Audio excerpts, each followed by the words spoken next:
મહીસાગર જિલ્લા કડાણા તાલુકાના રાજસ્થાન સરહદી ગામ મોટીરાટમાં વરસાદ માટે પ્રાર્થના સ્વરૂપે આદિવાસી મહિલાઓ દ્વારા પારંપરિક વિધિનું આયોજન કરવામાં આવ્યું હતું। સ્થાનિક પરંપરા અનુસાર મહિલાઓ પુરુષોના પહેરેશમાં સજ્જ થઈ હાથમાં પરંપરાગત હથિયારો અને દેશી ઢોલ સાથે મેઘરાજાને રીઝવવાના ગીતો ગાતી ગામખેડા માતા સ્થાનકે પહોંચી હતી। ત્યાં આદિવાસી પરંપરા મુજબ પૂજા અર્ચના કરીને સારા વરસાદ માટે પ્રાર્થના કરવામાં આવી હતી।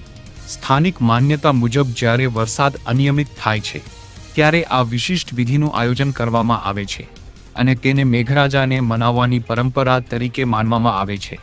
આ કાર્યક્રમમાં માત્ર મહિલાઓ જ ભાગ લે છે અને સ્થાનિક પરંપરા અનુસાર આ દરમિયાન પુરુષોની હાજરી ટાળવામાં આવે છે।